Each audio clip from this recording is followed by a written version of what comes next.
श्रोत्रं मनसो मनोयद् वाचो वाचं सौ प्राणस्य प्राणः चक्षुषश्चक्षुरतिमुच्य धीरा प्रेत्यास्माल्लोकादमृता भवन्ति.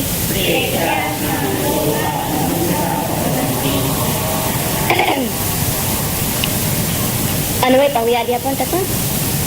यात श्रोत्रस्य श्रोत्रम, मनसः मनः, वाचः हे वाचं, स उ प्राणस्य प्राणः, चक्षुषः चक्षु. ताम् अतिमुच्य धीराः अस्मात् लोकात् प्रेत्य अमृताः भवन्ति. शब्दशः अर्थ बघूया.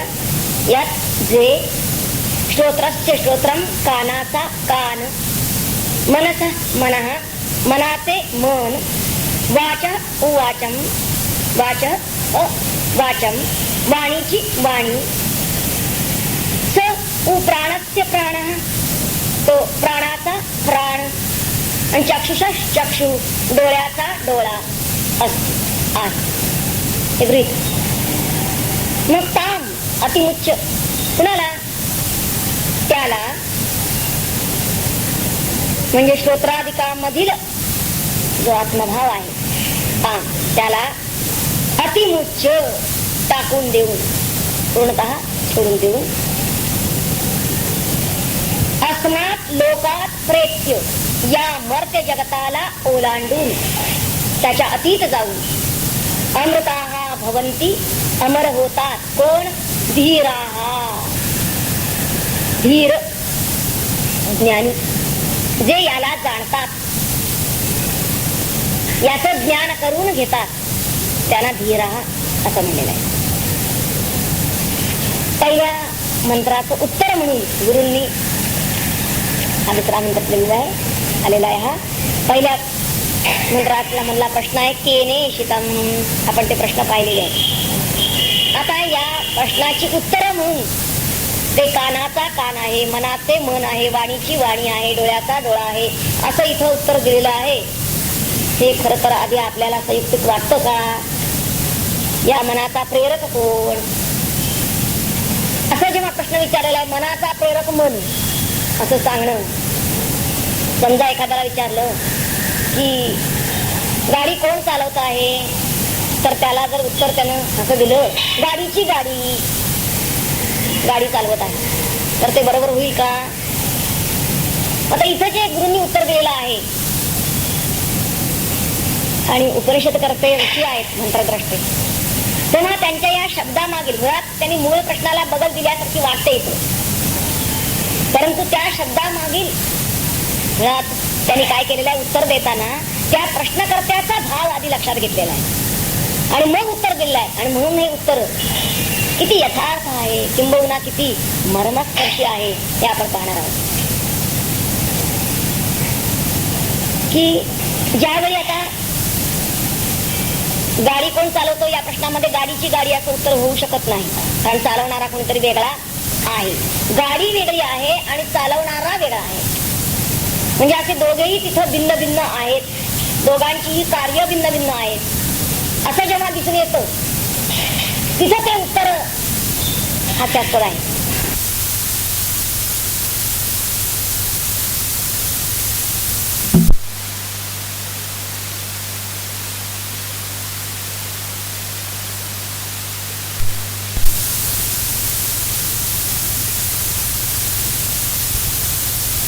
तर या ठिकाणी काय आहे, तिथे मात्र कानाहून वेगळा असा, त्या कानाचा प्रेरक, चालक, स्वतंत्रपणे असा दुसरा कोणीही दिसून येतोच नाही. दिसतो का? कोणी वेगळेपणाला दिसून येत नाही. आणि म्हणून त्याचा जो प्रेरक, जे चैतन्य तत्व, जे आत्मतत्व, त्यालाच त्यांनी कानाचे कान, मनाचे मन असे शब्द वापरलेले आहेत. वास्तविक तसं पाहिलं तर मुळात त्या परमात्म्याचं नेमका हा म्हणून सांगण्यासारखं त्या परमात्म्याची व्याख्या करावी आपण असं शक्यच नाही. उलट व्याख्या करायला जाणं हेच दूषणास्पद आहे, तो अवाच्य आहे, अनिर्वचनीय आहे. त्यामुळे हाच तो मनाचा प्रेरक, हाच तो कानाचा चालक असं सांगताच येत नाही.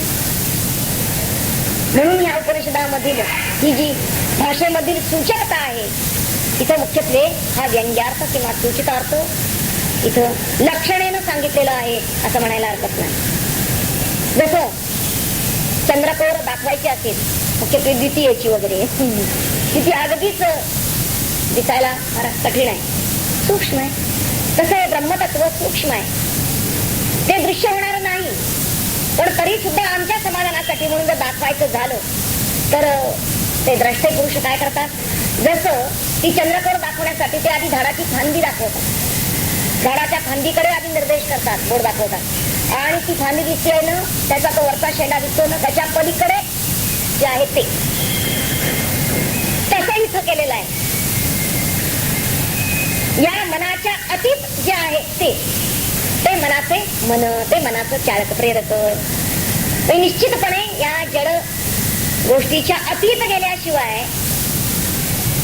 या चैतन्याचा आपल्याला पत्ता लागणार नाही. हे मुख्यत्वे या मंत्रातून त्यांना सांगायचं आहे आपल्याला, म्हणून अशी उत्तरं त्यांनी दिलेली आहेत.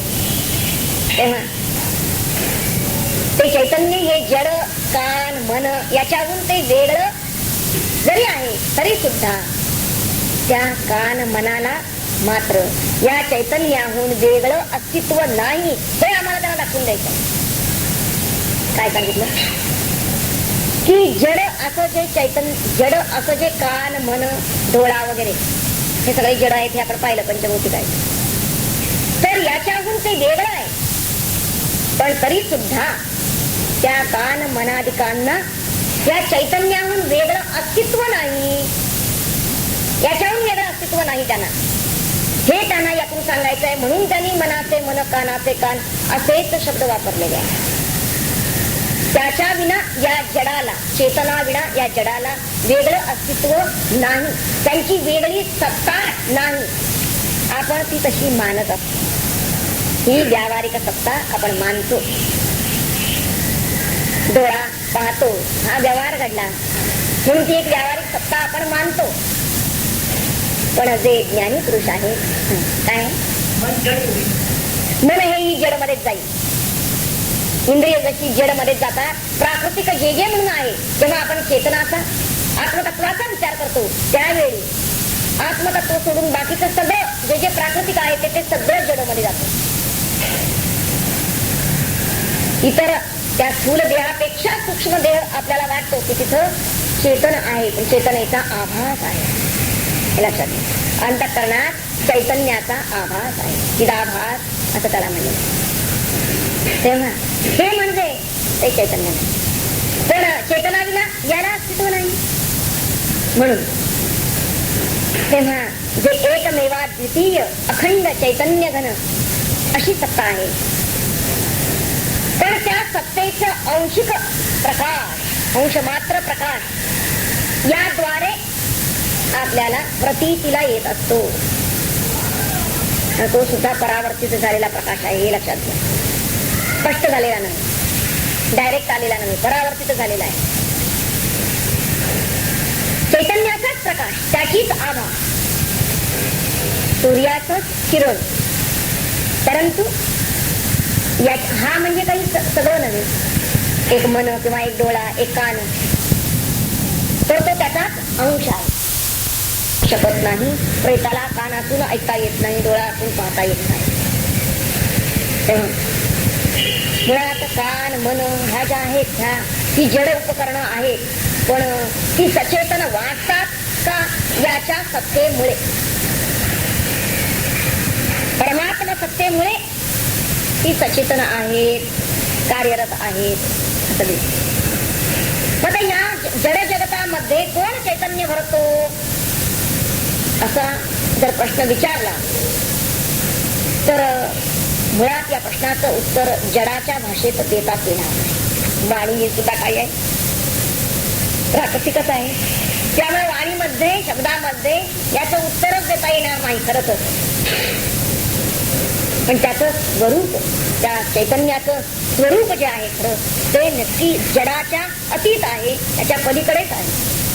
या जड जगाबद्दलची आपली आसक्ती जेव्हा आपण काढून घेऊ तर आपल्याला ते कळायला हवं असेल चैतन्य तत्व म्हणजे काय, आत्मतत्व म्हणजे काय. तर जडाबद्दलची आपली आसक्ती आपण टाकल्याशिवाय आपल्याला हे चैतन्य प्रतीतीलाच येणार नाही.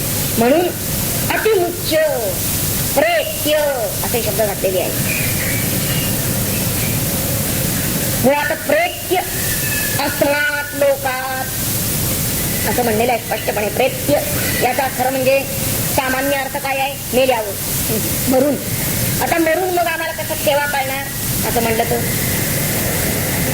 तर याचा खरा अभिप्राय इथं असा आहे की नुसतं आपण शरीरानं मरणे म्हणजे नव्हे. नुसतं शरीर मेलं तरी सुद्धा या लोकातील आपलं येणं जाणं काही थांबणार नाही. पुन्हा पुन्हा आपण जन्म मरणाच्या चक्रात राहणारच आहोत. तेव्हा या मर्त्य जगाबद्दलची आसक्ती जेव्हा आम्ही सोडू, खरं मरण आमचं ते आहे. अहंकाराचं मरण हे खरं मरण आहे.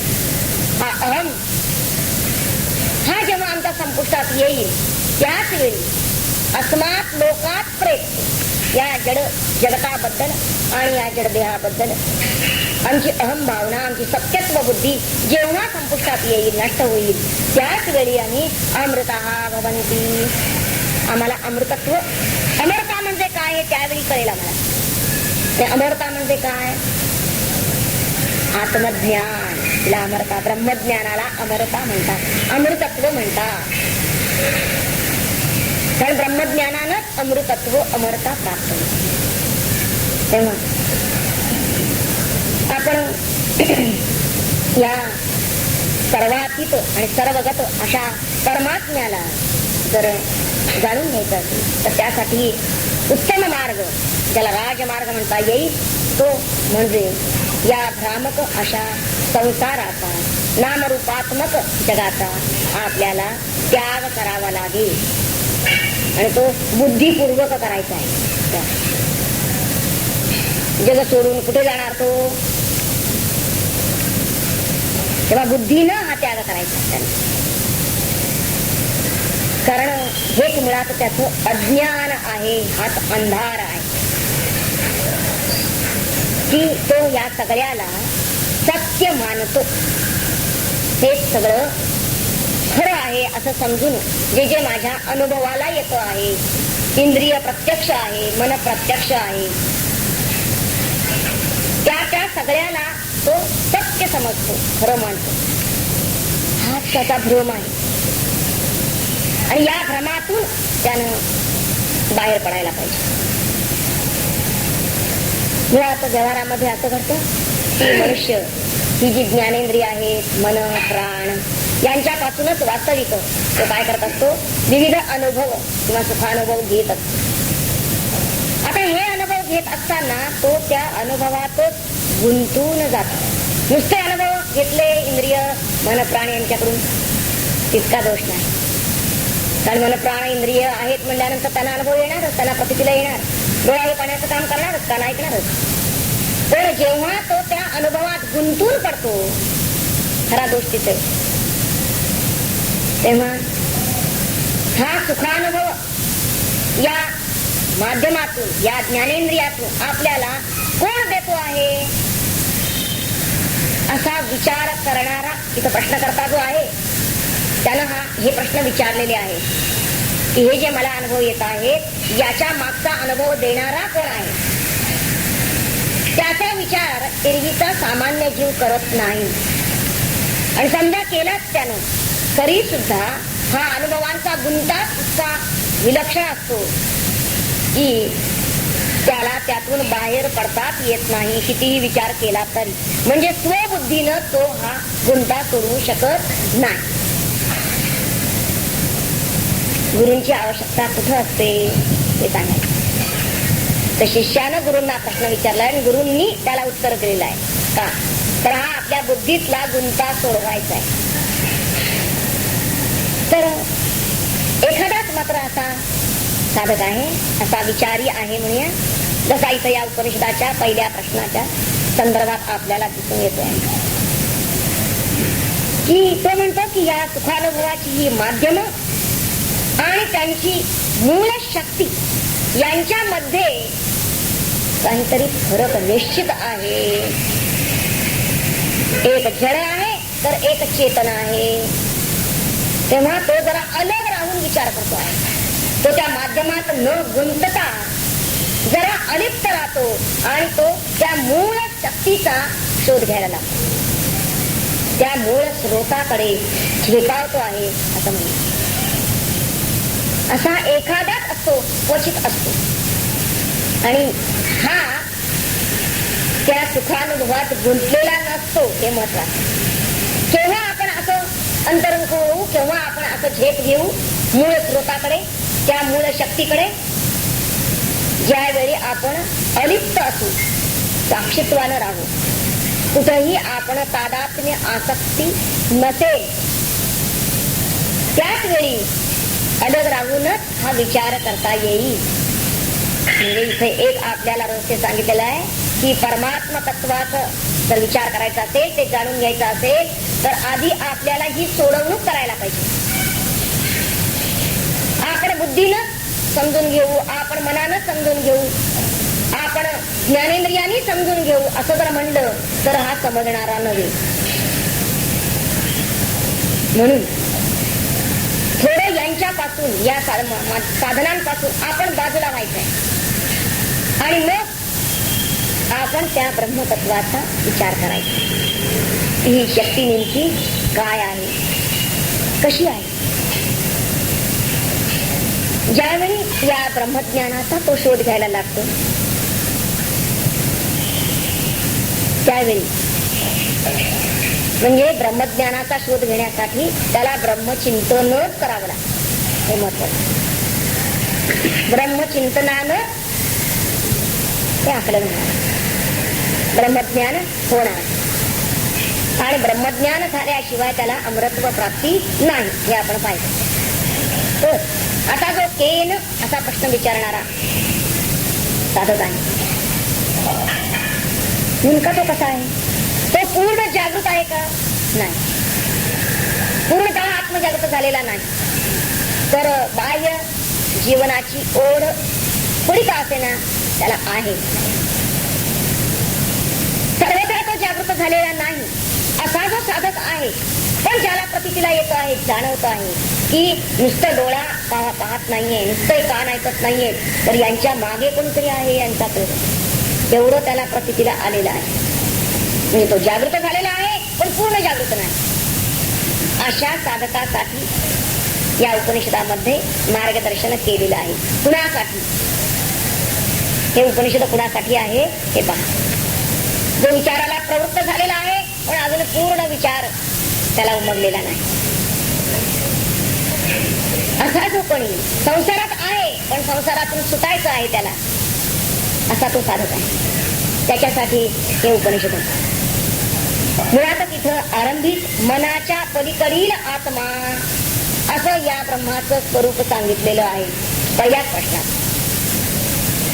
मनाच्या पलीकडील हे आत्मतत्व आहे.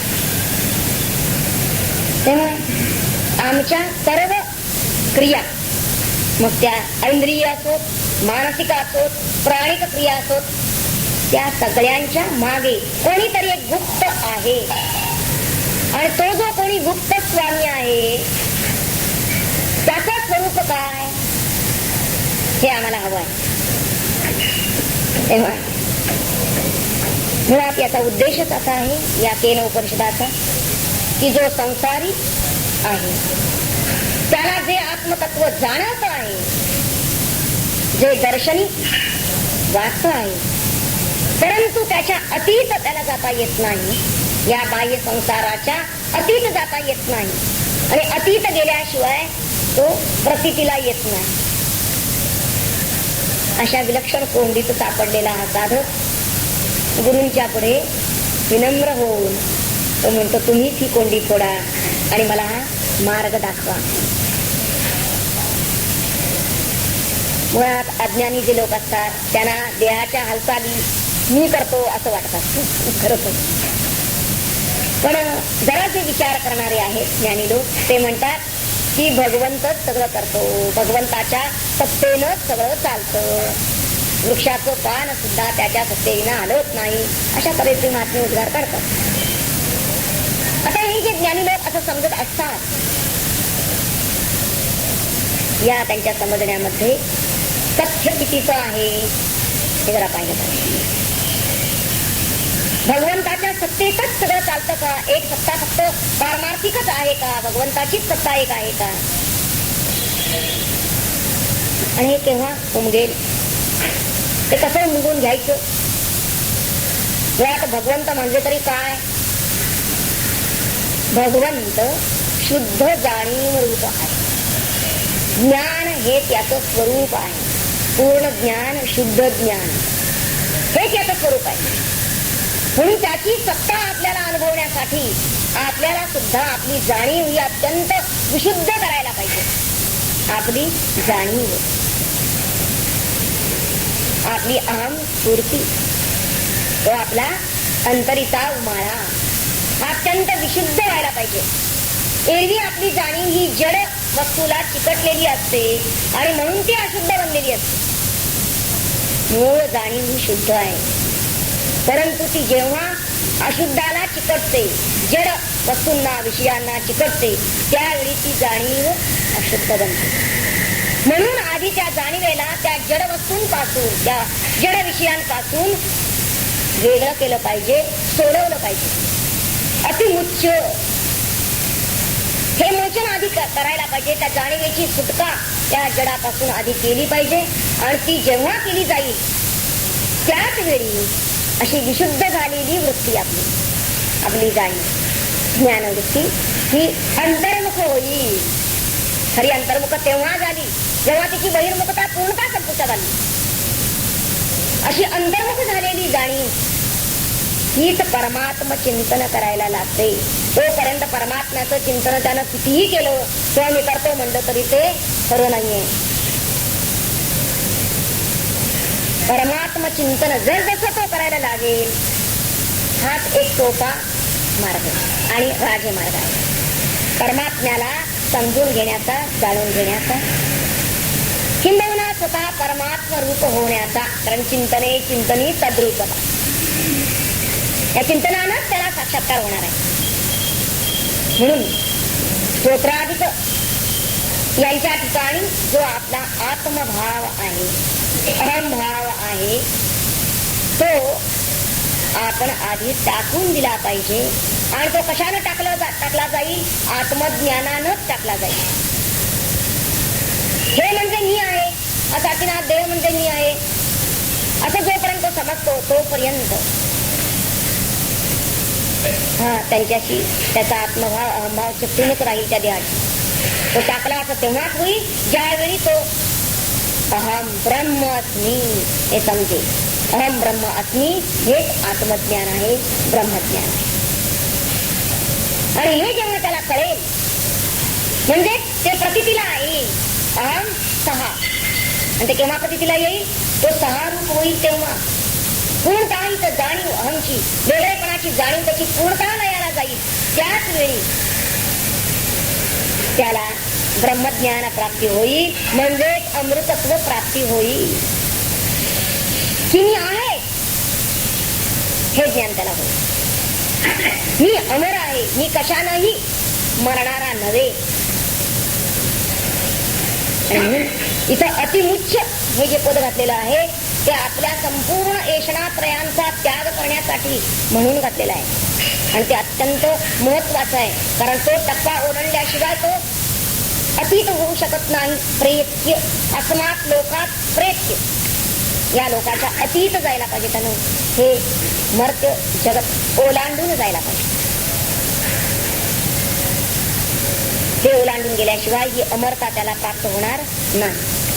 तेव्हा तिथं मुळात बाह्य इंद्रिय आणि बुद्धी ही स्वतःहून काही कार्य करण्यास समर्थ नाही. ती कशाकडून तरी अंतस्थ शक्तीकडून प्रेरित केली जाते आहे. हे जेव्हा त्या शिष्याच्या लक्षात आलं त्यावेळी त्यानं गुरूंना प्रश्न विचारला आणि गुरूंनी सुद्धा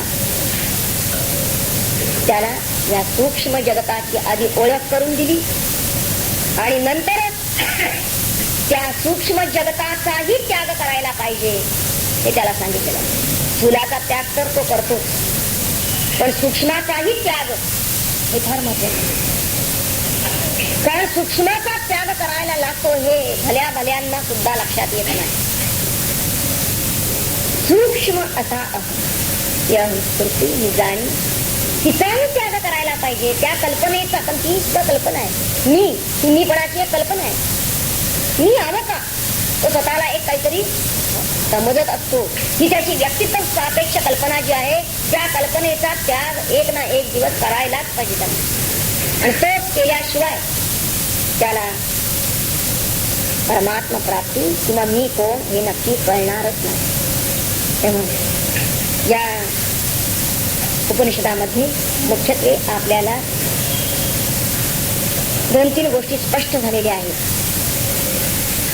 पहिल्यांदा त्यांनी सांगितलेलं आहे की आपल्याला जे काही जगत दिसतं आहे त्याच्या मागे त्याचा कोणीतरी प्रेरक आहे हे निश्चित आहे. आणि तो अदृश्य आहे, दृश्य होणारा नव्हे, म्हणून डोळ्याचा डोळा असे शब्द वापरले. आणि तो समजून घ्यायचा असेल तर ते म्हणतात त्यासाठी त्यानं त्याच्याशी आपलं असलेलं काल्पनिक सख्यत्व सोडलं पाहिजे. कल्पनेनं तो चिकटून बसलेला आहे त्याच्याशी हे लक्षात घ्या. तो त्याला जे काही समजतो ते मिथ्या आहे आणि मिथ्या आहे हे कळून सुद्धा तो ते सोडायला तयार नाही. मिथ्या आहे म्हणजे त्याज्य आहे, मिथ्या आहे म्हणजे नाशवंत आहे, मिथ्या आहे म्हणजेच अविकारी विकारी आहे.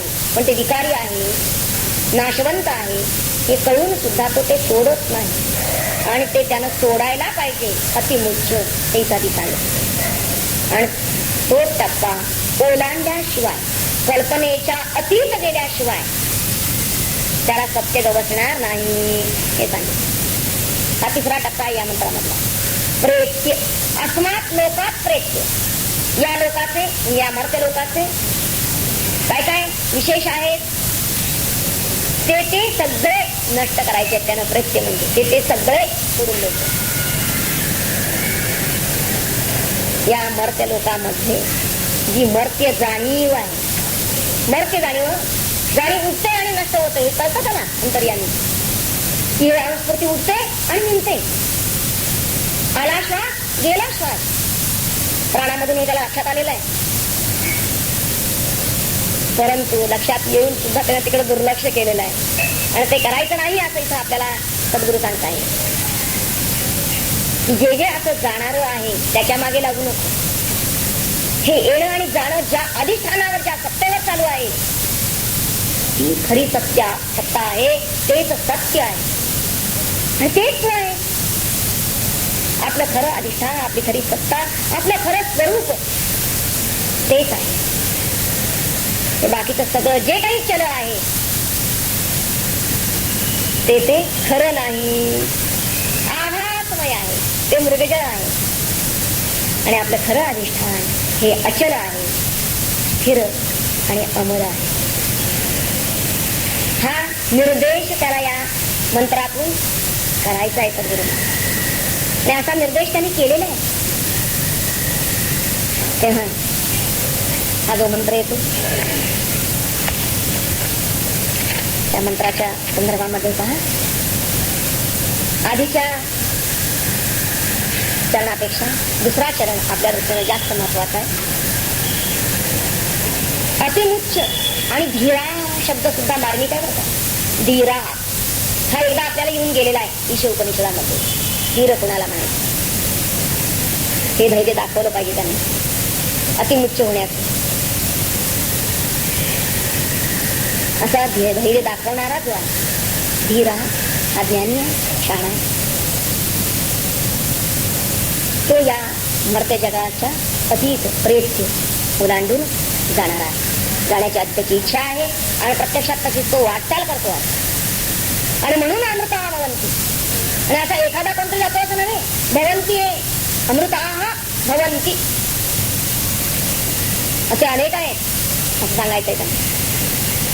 भवती नाही, भवंती. अनेक जण आहेत असे. हे काही अपवादात्मक उदाहरण सांगत नाहीये आम्ही, की ठामपणे या मार्गाने जाणारे बरेच जण आहेत. अशी वाटचाल तुम्ही जर केली तर आपणही जाल हे सांगायचं का. वरदानंद भारतींनी यावरचं जे सुरेख कविया लिहिलेले आहे तर थोड्या ते आपण त्यांचा समाचार घेऊया. त्या कष्टाला धरूनच म्हणलेलं आहे तुम्ही. मूल तत्व जे प्रेरणा स्थान, कानाचे ते असे कान, जाणावे ते मनाचे मन, तेच वाचा वाचेची, प्राणाचे ते असे प्राण, डोळ्याचे ते डोळा जाण, तत्व ते घेता जाणून, धीर पुरुष निश्चयान, सर्व ममत्वातून सुटतो. ममत्व हा शब्द त्यांनी वापरलेला आहे. पूर्णपणे ज्ञानी होतो, अमृत स्थितीत पोचतो, आनंदाचे निधान जी. ही अमृत स्थिती हीच आनंदाचा ठेवा आहे. ज्ञान साधने वाणी मन प्राण कान वा लोचन, करीती बंधने निर्माण, मी माझे या भावने. तोपर्यंत ती बंधना करत नाही. म्हणजे ही साधना म्हणून आपल्याला मार्गदर्शक होती, उपयोगाला येते. पण जेव्हा मी माझे असं येतं त्या ठिकाणी, माझा डोळा माझा पाय, त्यावेळी मात्र हीच आपल्याला बंधन करती. मी करीतो, मी भोगतो, भावायचा बळावतो, तेनेच जीव गुंततो. कशामुळे गुंततो जीव हे स्पष्ट शब्दात सांगितलेलं आहे. पाशामध्ये कर्माच्या, कर्मपाशात जीव तेव्हा बद्ध होतो तर मी करतो, मी भोगतो ऐसा भाव. हा भाव म्हणजे अहम भाव, हा बळावतो. जन्म मरणाचे त्यातून चक्र निर्माण होते जनी, सुख दुःख नाना परींनी तेने लागते भोगावे. तरी जरी जीवा कळून आले की जे पाहू शकती डोळे, ते न त्यांच्या आपल्या बळे. स्वतंत्रता ना इंद्रियांना, डोळा काही स्वतंत्रपणे पाहू शकत नाही. कुणाच्या तरी सत्तेवरूनी काना येते श्रवण शक्ती, मनामध्ये संकल्प उठती, बोलती होते वाणी. या सगळ्यांना कोणती तरी एक सत्ता शक्ती देते आहे. प्राणामागे अधिष्ठान त्याचे असे म्हणून, कार्यक्षमता ये जिथून सर्व देह क्रियामध्ये. विचार केल्यानंतर एवढं उमगले. भ्रमपूर्ण अहंकारे मी ज्याची मानितो बरे, त्याचेही ना सामर्थ्य पुरे, प्रेरणा द्याया इंद्रियांना. ज्याला मी म्हणतो तो सुद्धा यांना सामर्थ्य देऊ शकत नाही, हे लक्षात आलेलं आहे. त्याच्या बघण्याची इच्छा असून मंदावत जाती लोचन, विषयासक्त असता मन, इंद्रियांना शक्ती नुरे. नको तिकडे मन धावे, प्राणांनी दुबळे ठरावे. यावरून लक्षात घ्यावे की मी म्हणणे व्यर्थ आहे. एवढं त्याला कळलं पाहिजे. आपण कशा तऱ्हेनं विचार करावा, विचाराला दिशा देत आहेत महात्मे आपल्याला. कोणीतरी दिव्य शक्ती सामर्थ्य देते इंद्रियाप्रती, सोडून सारी अहंता ती शोध घ्यावा लागे तिचा.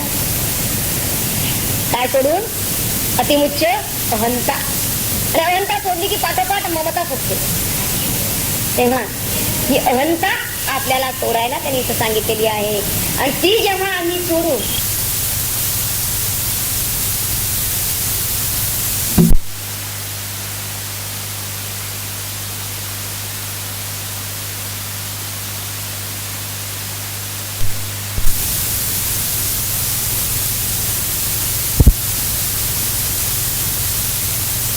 आपणही केली असं म्हणू शकत नाही, कारण ते आपलं निज रूप आहे, आपलंच स्वरूप आहे, आपल्याशी नित्य एक रूप आहे. त्याला आपण टाकूही शकत नाही आणि त्याला आम्ही ग्रहण करतो असंही म्हणता येईल. तेव्हा विदित आणि अविदित याच्याहून अन्य वेगळं म्हणून त्याला हेय उपादेय रहित असं म्हणलं. शंकराचार्यांनी याला हेय उपादेय रहित, त्याज्य आणि अत्याज्य याहून रहित हा आहे. म्हणजे याला टाकता येत नाही आणि घेता येत नाही असा हा आहे. आता हा ज्ञाती नाही, अज्ञाती नाही, मग कसा आहे तर नित्य ज्ञान स्वरूप आहे. हे त्याचं नित्य ज्ञान. तात्पर्य याचा असं आहे की जीव हा त्या ब्रह्माशी सदैव एकरूप आहे, अखंड, त्याहून तो भिन्न कधी नाहीच. त्याचं हे अभेदत्व अखंड आहे, हे यातून त्यांना सांगायचं आहे. आणि याला टाकूही शकत नाही आणि याला घेऊही शकत नाही. एखादी गोष्ट घेणं म्हणजे ती दुसरेकडून घेणं, पत्करणं, म्हणजे ती आपल्यापासून वेगळी असली तर आम्ही घेणार. उपाधी आपण घेऊ शकतो. आता चष्मा आहे हा आपण घेतला, घातला आणि आता काढला, म्हणजे टाकणं आणि घेणं ह्या क्रिया केव्हा होतात? उपाधीच्या बाबतीत संभवतात. उपाधी म्हणजे आपल्या स्वरूपापेक्षा वेगळं, त्याला उपाधी म्हणतात. वेगळी गोष्ट जी आपलं स्वरूपच आहे. आता डोळा आम्ही कसा त्याला टाकणार कसा आणि त्याला घेणार कसा, आणि डोळा आमच्याशी कसा झालेला आहे, त्या शरीराशी एकरूप झालेला आहे. तसं जसे हे अवयव आपल्या शरीराशी एकरूप आहेत, तसा आत्मा हा त्या जीवाशी एकरूप आहे. ब्रह्म हे जीव ब्रह्मैव न अपरा, वेगळं नाही, त्याच्यापासून ते वेगळं काढता येत नाही. हे यातून सांगायचं आहे. हे जी पदरचना त्यांनी केलेली आहे त्या पदरचनेचं रहस्य काय आहे ते आम्हाला पाहिजे. कशासाठी हे शब्द त्यांनी असे वापरले, हे वर्णन असंच का केलं त्यांनी? कारण हा निरुपाधिक आत्मा आहे, ब्रह्म हे निरुपाधिक आहे आणि ते ब्रह्मत्व आहे हे सांगायचं. पण आम्हाला ते कळत नाही, कारण आम्ही उपाधीतच गुंतून बसतो. उपाधी अनंत अनंत आहेत, उपाधीना काय तोटा नाही. आणि त्या अनंत उपाधीमध्ये जीव गुरफटून राहतो आणि म्हणून त्याला आपलं निरुपाधिक स्वरूप हेच आपलं खरं स्वरूप हेच कळत नाही आणि ते त्यांना सांगायचं आहे. तर आमचं हे अखंड स्वरूप, हे अभेदत्व त्या ब्रह्माशी, हे तुम्हाला कशावरून कळलं की या पदातून हेच सांगितलं? हे याला काय प्रमाण? पण प्रमाणाशिवाय तर बोलायचं नाही.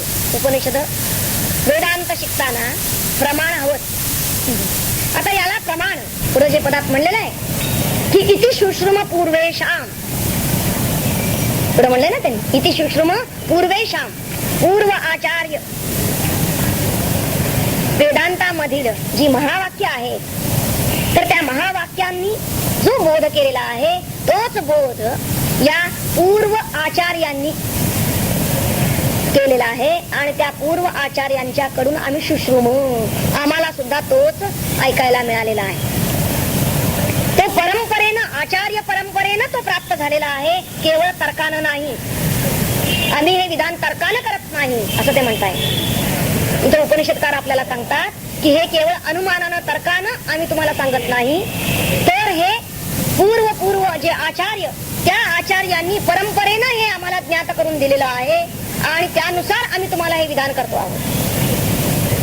तेव्हा विदित असणं म्हणजे माहित असणं, पण माहित असणं आणि अनुभूती असणं यात तर नक्कीच फरक आहे. माहित असणं आणि अनुभव असणं किंवा अनुभूती असणं, तर हा जो मोठा फरक आहे त्यामध्ये. आता माहित असलेलं म्हणजे तरी काय, तर ज्ञानेंद्रियांना माहित असलेलं, कारण माहित करून घ्यायचं ते ज्ञानेंद्रियांनी. तेव्हा ज्ञानेंद्रियांनी जे माहित आहे त्याहून अन्यत असं इथं म्हणलंय, त्याहून निराळं, आणि जे माहित नाही त्याच्याही पलीकडचं असंही वर्णन केलेलं आहे. मग असं जे आहे त्याला आम्ही जाणायचं कसं? आता याला जाणण्याचा मार्ग एकच आहे आणि तो म्हणजे वेदांतातील महावाक्य.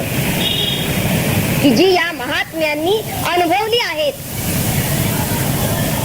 आणि त्यांनी त्या महावाक्यांची सत्यता स्वतः अनुभवानं जाणलेली आहे. त्यांच्या अनुभूतीला त्याची सत्यता आलेली आहे की ही महावाक्य कोणता अनुभव सांगतायत हे त्यांना आधी कळलेलं आहे आणि मग तेच त्यांनी आम्हाला सांगितलं आहे. तोच उपदेश केलेला आहे. त्यांनीच जर उपदेश केला की ज्यांनी या महावाक्यांचा अनुभव घेतलेला आहे तेच जर आम्हाला उपदेश करतील तरच आम्हाला हे ज्ञात होईल, अन्यथा नाही, ते अज्ञातच राहील. आता खरं तर वास्तविक आत्मा हा काही जाणण्याचा विषय नाही, तर तो अनुभूतीचा आहे. आणि म्हणून जे अनुभवी आहेत त्यांच्याशीच आपला गुरु शिष्य संबंध जोडून मोगत हे शक्य आहे. त्यांच्याशी आपला गुरु शिष्य संबंध जोडला गेला पाहिजे. जसं पॉवर कनेक्शन, विजेचं मूळ स्रोत म्हणतात, ते पॉवर कनेक्शन कुठेतरी असतं. तिथून आपण जर तार जोडलेली असेल तर आमच्या घरात दिवा लागतो, तूप पेटते. तसं ज्यावेळी आपण ही तार आहे मध्ये, हा गुरु शिष्य संबंध जो आहे, हा भाव, त्या गुरु शिष्यांमधील हे भक्तिप्रेम, या तारेनं जर आपण त्यांच्याशी संबंध प्रस्थापित केलेला असेल, जोडलेला असेल, तरच आमच्या अंतर्यामी हा दीप प्रज्वलित होणार आहे. कारण प्रकाशाचे मूल स्रोत कोण आहेत? हे गुरु आहे, ते ब्रह्मच आहे. आणि ब्रह्म आणि ब्रह्मज्ञ वेगळे नाहीत, ते ब्रह्मरूपच आहे. तेव्हा असे जे महात्मे आहेत ते ज्ञानाचा कुरुठा असं म्हणलेलं आहे. त्यांच्याच ठिकाणी तर ज्ञान राहतं. म्हणून त्या मूल उगमापासून आपण काय करायला पाहिजे? आपला अतूट संबंध जोडला पाहिजे. आणि असा संबंध जर आपण जोडला तरच आपल्याला हे अज्ञेय असं वाटणार, पण निश्चितपणे हे ब्रह्मज्ञान होऊ शकेल. तेव्हा वास्तविक ते आपल्या अंतर्य आहे. जसं त्यांनी म्हणलं की कुठून ते आणायचं नाहीये, ते ज्ञान कुठून आणायचं नाहीये, ते आपल्या अंतरी मुळात आहेत, पण ते आपल्या साक्षात अनुभूतीला अजून येत नाही. प्रत्यक्ष प्रतीती आम्ही त्याची घेऊ शकत नाही. यासाठी म्हणून ती साक्षात अनुभूती आपल्याला यावी, ती प्रत्यक्ष नित्य प्रतीती आपल्याला ती यावी, यासाठी आपण या गुरूंच्याकडून पूर्वेशाम म्हणजे परंपरा प्राप्त गुरूंच्याकडून, त्यांना परंपरा हवी, त्या गुरूंना त्यांचे कोणतरी गुरु पाहिजे, त्या गुरूंचे पुन्हा परमगुरु, गुरु परमगुरु परात्पर गुरु अशी परंपरा ज्यांची आहे, अशांच्याकडून आम्हाला हे ज्ञात होईल, जाणून घेतलं पाहिजे आम्ही. आणि ते याचे चक्षु उत्कृष्ट प्रकारे ते आम्हाला मग समजावून देतील आणि ते समजावून घेतलं पाहिजे. आणि ते त्यांनी समजावून आम्हाला द्यावं, यासाठी मग आम्ही काय करायला पाहिजे? निश्चितपणे गुरु शरणागती करायला पाहिजे, त्यांची सेवा करायला पाहिजे. ज्ञानेश्वर महाराज या बाबतीत आपल्याला हा मार्ग उत्तम तऱ्हेनं सांगतात. गुरुसेवेचा मार्ग, ते ज्ञानाचा कुरुठा, तेच सेवा हा दारवंठा, तो स्वाधीन करी सुवटा ओळगोनी. आणि सेवा कशी करायची आहे? तरी तनु मनु जीवे चरणासी लागावे, अगरवता करावे दास्य सकळ. अपेक्षित जे आपुले, आम्हाला अपेक्षित काय? अन्य नाही, आपुले आमचं आत्मस्वरूप, हेच आम्हाला अपेक्षित आहे. अपेक्षित जे आपुले तेही सांगती पुसिले, तिथं निसंकोचपणे त्यांना विचारायला पाहिजे. जेणे आणि ते त्यांनी सांगितल्यानंतर अंतःकरण तोषले, पूर्ण तृप्ती त्याची होईल, तो आत्मतृप्त होईल. आणि आत्मतृप्त झाला हे कसं समजायचं? संकल्पा न ये, ते अंतःकरण पुन्हा संकल्पावर येत नाही, संकल्प करत नाही, ही संकल्प अशी अवस्था होते. वृत्तीनं तो आतापर्यंत ज्ञान करून घेत होता, ती वृत्तीच त्याची त्या अधिष्ठानात लय पावते, निरवृत्तिक अशा अवस्थेत तो जातो. म्हणजे ज्ञाता अज्ञाताच्या अतीत, त्याहून श्रेष्ठ उपरी तो जातो. आणि यासाठी म्हणून या मंत्रामध्ये त्यांनी आपल्याला वास्तविक कसं वाटतं की त्यात प्रत्यक्ष मार्गदर्शन काही केलेलंच नाही की काय, हे यानं कळणार नाही त्यानं कळणार नाही असं सांगता सांगता सांगता मग कळणार तरी कशानं. फक्त आम्हाला यांच्याकडून कळलं, या आचार्यांच्याकडून कळलं एवढंच सांगितलंय की काय असं वाटतं. परंतु त्याचं निश्चित मार्गदर्शन त्यांनी याच मंत्रात आपल्याला केलेलं आहे. फक्त ते आपण जाणून घेतलं पाहिजे. पदार्थ भारती ते कसं जाणून घेतात ते पाहूया जरा. ते म्हणतात, ज्ञानेंद्रिये वाणी मन हे जे ज्ञानाचे साधन तेच कुंठित होऊन जात असे या तत्वापुढे. आपण याचं ज्ञान यात इंद्रियाने करून घेऊ शकत नाही. श्रुती म्हणे या तत्वापाशी पोचता न ये लोचनाची, शब्दे वर्णन्यातयाची सामर्थ्य नाही वाणीला. मन प्रमाथी बलवंत हट्टी असून अद्भुत, कल्पू न शकते या प्रत कोणत्याही प्रकाराने. थोर थोर म्हणती ऋषी जाणतो ना आम्ही याची, अथवा जाणून घ्यावयाची शक्ती आम्हा प्रती नसे. म्हणून शिष्याकारणे हे न शक्य समजावणे, त्याला काही आम्ही समजावून सांगू शकत नाही. सांगणे वा शिकवणे व्यर्थ आहे हे ठाई. ज्ञानाची मर्यादा सांगण्या बोलण्या राही सदा, या तत्वाची संपदा कक्षेत त्याच्या येते ना. कुणाच्याही कक्षेत येत नाही. जाणणे नेणणे याहून तत्व असे हे अगदी भिन्न. सत्पुरुषांचे जसे मन दूर निंदा स्तुतीहुनी. सत्पुरुषांचे जसे मन, सुंदर उदाहरण दिलेलं आहे. असेच या तत्वाविषयी पूर्वी कथित आले ऋषी, विवरणे त्यांची काहीशी आम्ही ऐकली या रीती. किती विनम्रता आहे की मी सांगतो तुला काय कळत नाही ते मी समजावून देतो असं नाही. तर मलाही काही तसं सांगता येणार नाही निश्चितच, तितकंसं मलाही काही कळलेलं नाही. परंतु मी मात्र असं ऐकलेलं आहे या पूर्वसुरूंच्याकडून, पूर्व आचार्यांच्याकडून मी ऐकलेलं आहे. आता पूर्व आचार्य हे निश्चित महान आहेत, महात्मे आहेत ते. मग त्यांनी सांगितलेलं ते ब्रह्मवाक्यच आहे. म्हणून विवरणे त्यांची काहीशी आम्ही ऐकली या रीती, फार काय मानव चित्ती मी पण राही याच रीती. का मी पण ज्ञाता सुद्धा शेवटी मी पणानं काही जाणून घेऊ शकत नाही. तर मूल तत्वाची वस्तुस्थिती वेगळी कैसी संभवेल. त्याच्याशी वेगळं राहून आपल्याला ते कळेल असं हे नाही. त्याच्याशी एक रूप व्हायला पाहिजे, तर रूप व्हायला पाहिजे. असा जेव्हा तो एकरूप होईल त्याच वेळी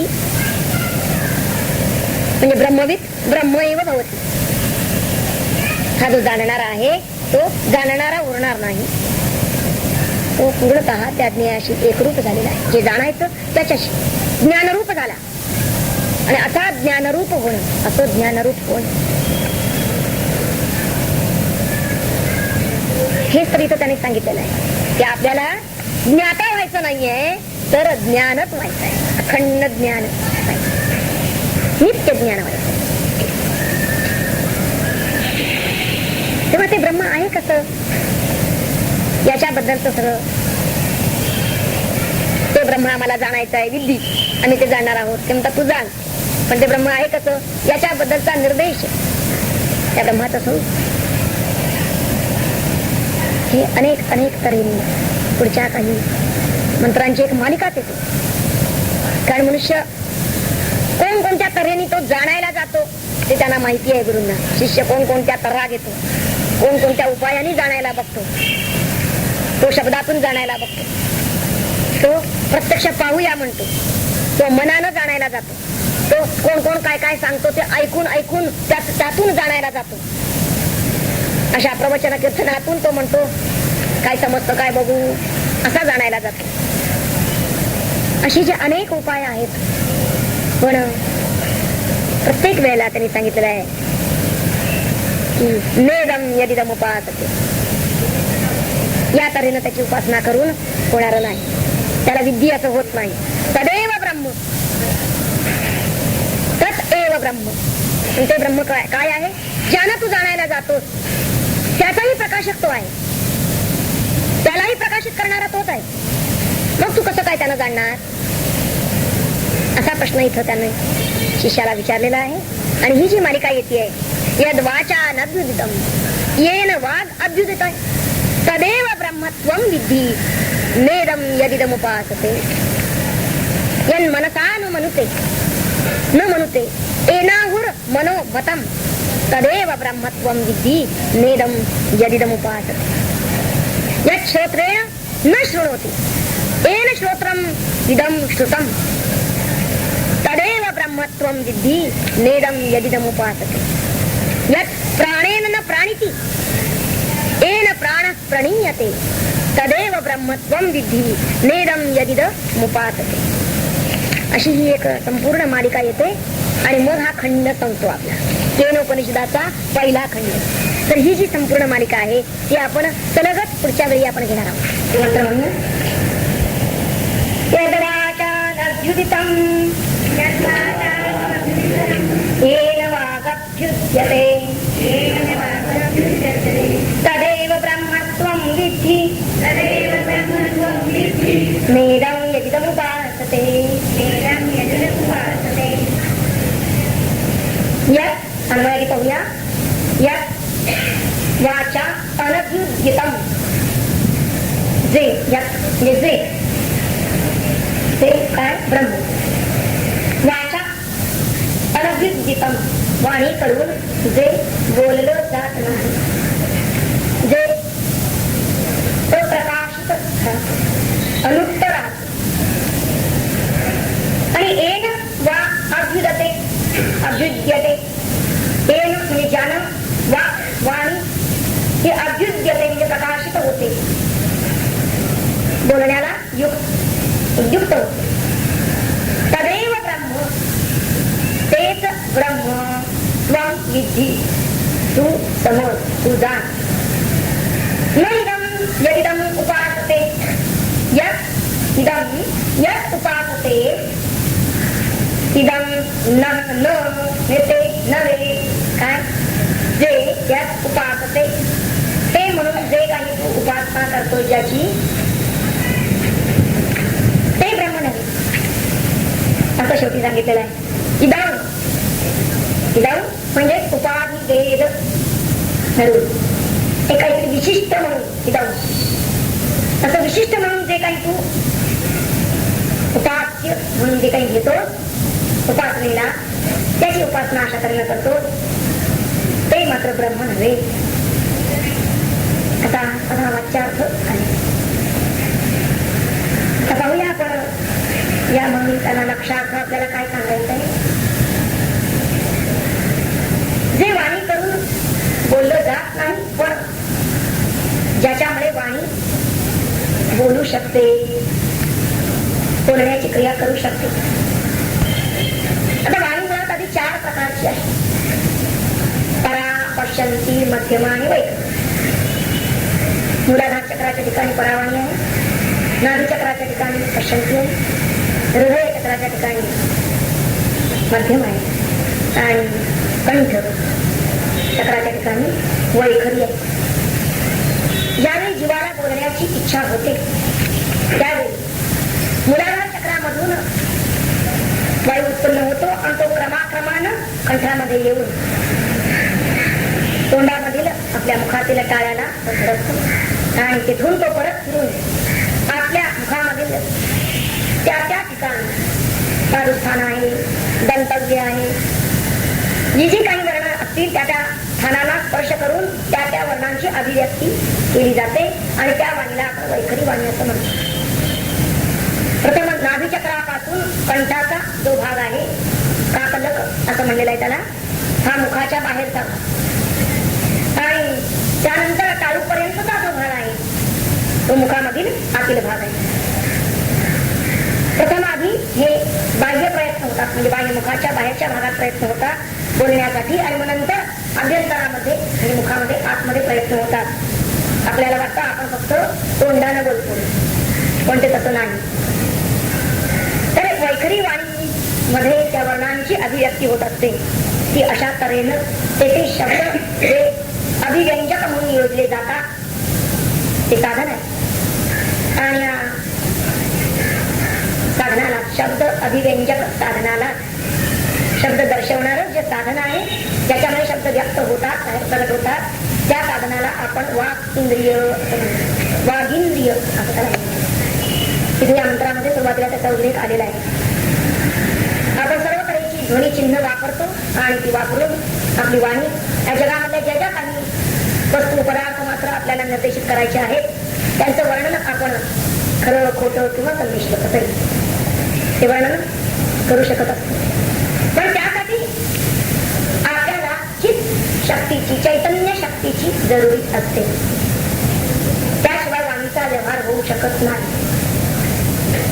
वास्तविक खरं तर ती वाणी ज्या वस्तूंचं वर्णन करत असते त्या वस्तू म्हणजे तरी काय आहे, त्या ब्रह्माची ती छाया ज्यांचं आपण वर्णन अगदी खरं सांगतो म्हणून आपण जरी म्हटलं तरी सुद्धा मुळात ते छायेचंच वर्णन आहे. म्हणजेच वाणी त्या छायेचं वर्णन करत असते, पण ती छाया ज्याची त्या मूळ ब्रह्म वस्तूचं वर्णन ती वाणी करू शकत नाही.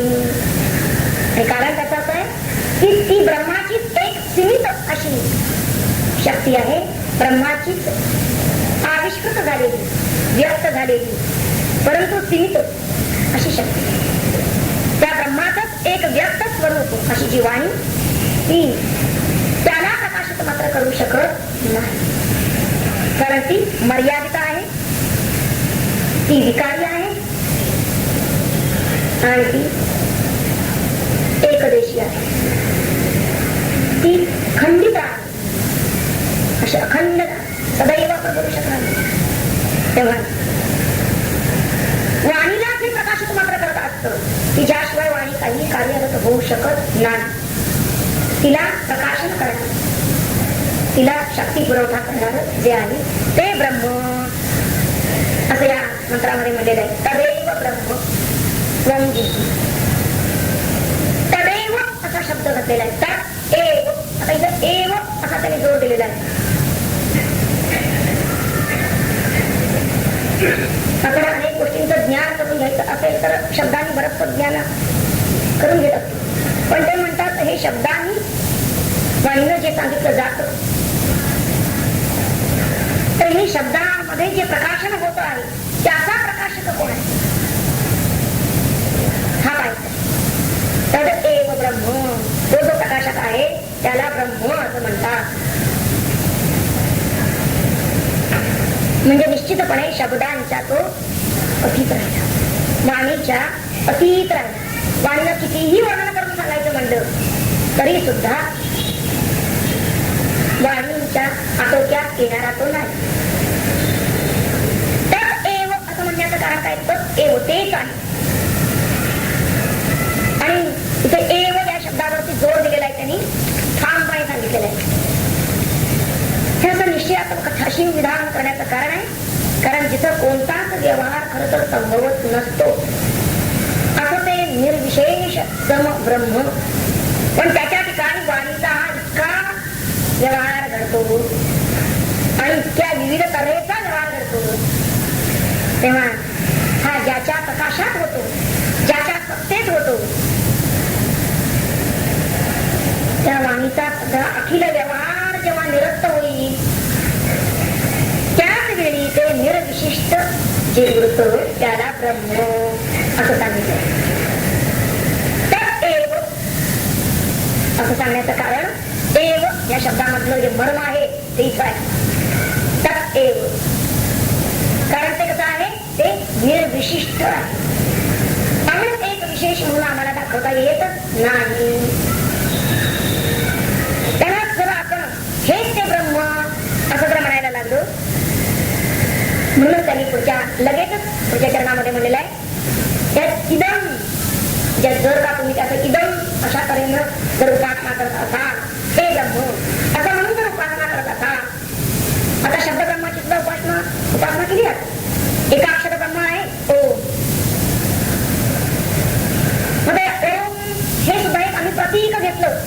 उपासनेसाठी.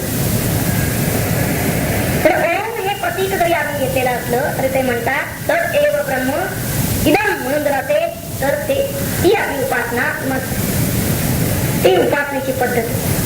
ते म्हणतात त्या ओमला तुम्ही, ओम याचा अर्थ तिथं दृश्य घेतलेला आहे.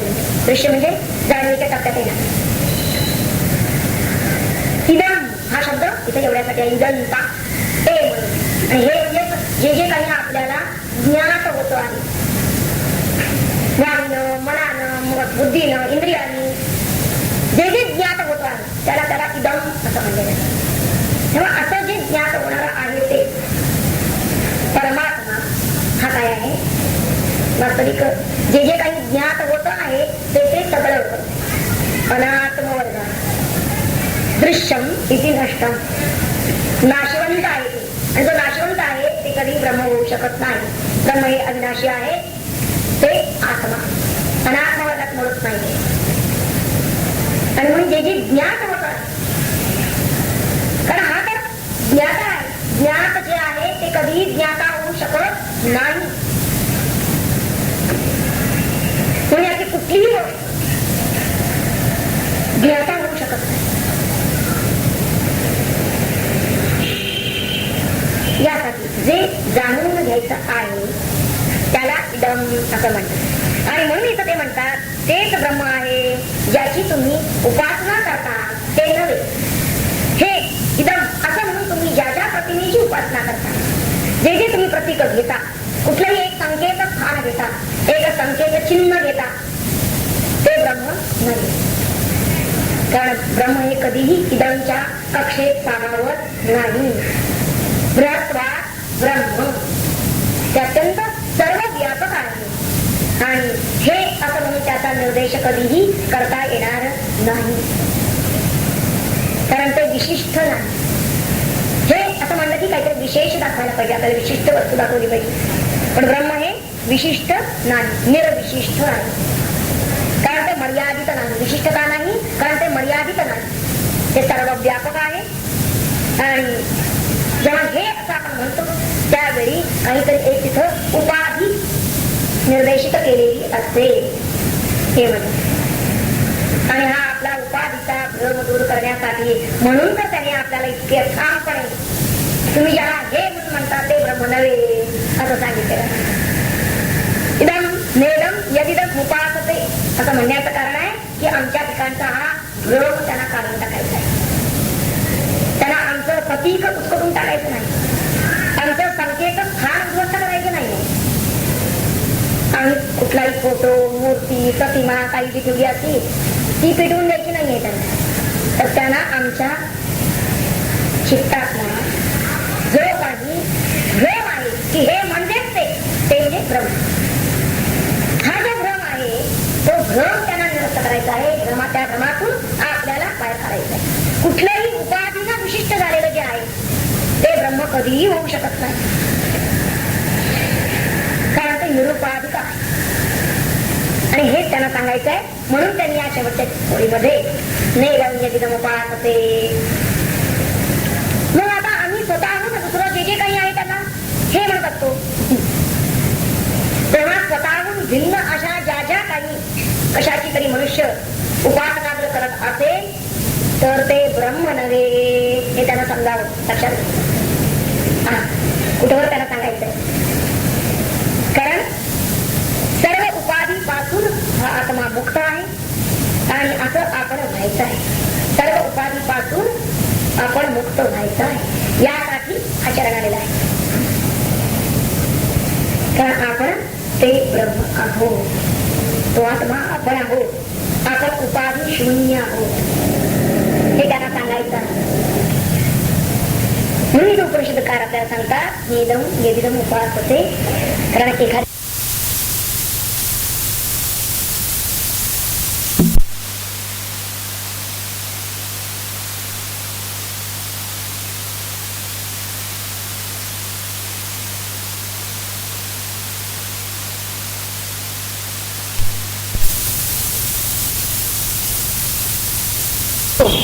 त्याच वेळी आम्हाला खऱ्या मीचा पत्ता लागेल.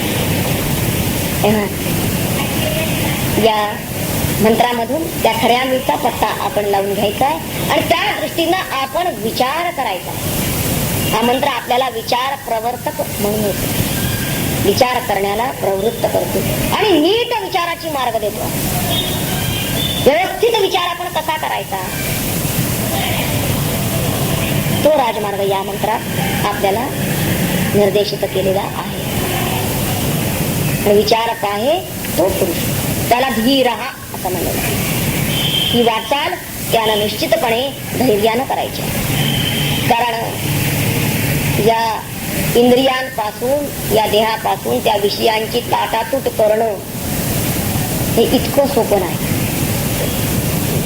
ज्ञानेश्वर महाराज तर म्हणतात की त्या इंद्रियांपासून ते विषय तोडत असताना थोर युगांत होय, आणि हा युगांत ते वीतराग साहती, जे विषय विरक्त असतात तेच साहती, म्हणून त्यांना धीरा हे पद वापरलेलं आहे.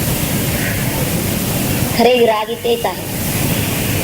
तेव्हा परमात्म्याबद्दल जर आपल्याला प्रेम म्हणजे अनुराग असेल, परमात्मा खराच हवा आहे का, खरा जर हवा असेल तर आपण या संसाराचा किंवा या प्रपंचाचा त्याग म्हणजे त्याबद्दल विराग आपल्या चित्तात निर्माण व्हायला पाहिजे. तो सोडायचा याचा अर्थ काय, त्याच्याबद्दलचा अनुराग सोडायचा. राग म्हणजे आसक्ती, तेव्हा ती विगत व्हायला पाहिजे. आपल्या देह, इंद्रिय, मन, प्राण, बुद्धी, वाणी त्या सगळ्याबद्दलची आपली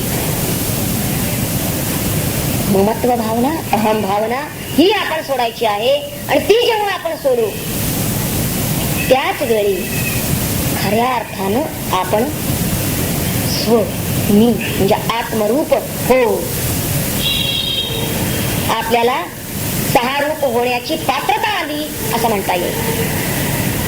तोपर्यंत आपण त्याला योग्यही नाही असं म्हणण्याला की आम्हाला परमात्मा रूप व्हायचं आहे, भगवंत व्हायचं आहे. तेव्हा इथे अमृता भवंती ही आम्ही दिलेली आहे त्यांनी, पण त्याच्या आधीच्या अटी मात्र लक्षात ठेवल्या पाहिजे की ताम अतिमुच्च त्या त्या सगळ्याबद्दल. आणि ते काय काय ते आधी दिलंय, स्तोत्र, मन, वाचा, प्राण, चक्षु वगैरे. ताम अतिमुच्च अस्मात् लोकात प्रेत्य मग अमृता. तेव्हा हे टप्पे लक्षात घ्या. या एकाच मंत्रामध्ये किती परिपूर्ण परमार्थ त्यांनी निर्देशित केलेला आहे, स्पष्ट केलेला आहे. पुन्हा आपण हा मंत्र म्हणूया.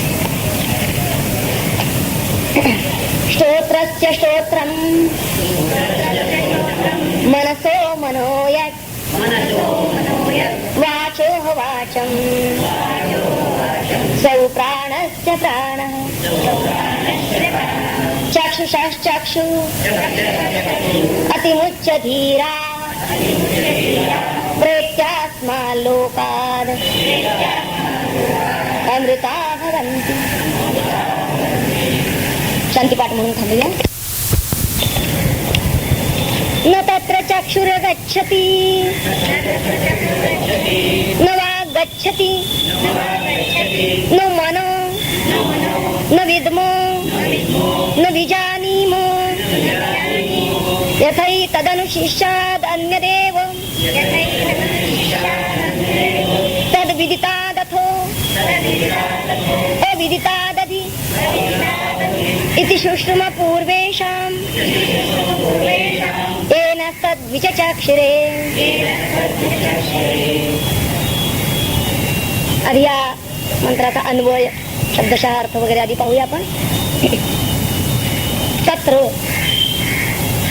न चक्षुः गच्छति, तत्र त्या ब्रह्मामध्ये इथे चक्षु न गच्छति डोळा जात नाही, वाक न गच्छति वाणी जात नाही, मनः न गच्छति मन सुद्धा नाही. यथा एतत् अनुशिष्यात् न विद्मः. यथा एतत् म्हणजे ज्या प्रकारे ह्या ब्रह्माचे एतत् याचे याबद्दलचे अनुशिष्यात न विद्मः शिष्याला सांगायचं आहे, तेव्हा उपदेश करायचा आहे, तेव्हा शिष्याला सांगता येईल असं काही आम्हाला माहीतच नाही. न विद्महा आणि न विजानीमहा, आणि दुसऱ्या कोणाला माहित असेल असंही काही आम्ही ऐकलेलं नाही. आणखीन कोणाला माहित आहे हेही आम्हाला माहित नाही. त्याचं कारण काय? ते ब्रह्म विदितात अन्यत एव, ज्ञात वस्तूंपासून ज्ञात गोष्टींपासून ते भिन्नच आहे, अन्यत. आणि अविदितात अधि, अथ अविदितात अधि, अविदित म्हणजे अज्ञात वस्तूहून पेक्षा त्याहूनही ते अधिक श्रेष्ठ आहे. इति शुश्रुम, कुणापासून? पूर्वेशाम शुश्रुम, असं आम्ही आधीच्या आचार्यांच्याकडून ऐकत आलो आहोत. ये नसतात विचेचाक्षरे, म्हणजे जे, म्हणजे जे ज्यांनी, ना म्हणजे आम्हाला, तत् ते ब्रह्म, व्याचचक्षिरे असा शब्द आहे तिथे, उत्कृष्टपणे आम्हाला त्यांनी समजावून दिलेला आहे. व्याचचक्षिरे. आता या मंत्रामध्ये काही ज्ञान साधना आधी त्यांनी सांगितलेली आहेत आपल्याला, आणि त्या प्रत्येक साधनानं आपल्याला आत्मज्ञान होऊ शकणार नाही हेही सांगितलेलं आहे. बरं, त्याचं ज्ञानच होणार नाही का? असंही नाही. त्याचं ज्ञान मग नेमकं कशाने होणार आहे? आणि याबद्दलचं अत्यंत मार्मिक आणि सूचक असं मार्गदर्शन या मंत्रामध्ये त्यांनी आपल्याला केलेलं आहे, ते आपण पाहणार आहोत. आधी आपण ही ज्ञान साधनं त्यांनी सांगितलेली कोणती आहेत ती बघूया, आणि ती इथं लटकी का ठरतात तेही आपल्याला पाहायचं आहे.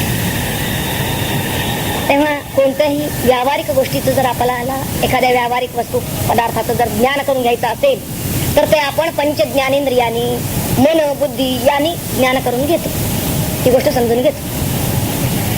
तर ज्ञान करून घेणारं साधन आणि ज्याचं ज्ञान करून घ्यायचं आहे ती वस्तू, यामध्ये काय असतं? मुळात भेद असतो. ती वस्तू वेगळी आहे, आणि ज्या, आता समजा डोळ्यांनी काहीतरी दृश्य पाहायचं आहे, तर डोळा आणि ती वस्तू जे पाहिलं जाणार आहे ते, हे दोन्ही अलग आहे, त्या दोन्हीमध्ये भेद आहे, हे दोन्ही भिन्न आहेत. म्हणजेच ज्याचं ज्ञान करून घ्यायचं त्याच्यापेक्षा साधन, त्याचं ज्ञान करून घेण्याचं साधन हे नेहमी भिन्न राहतं.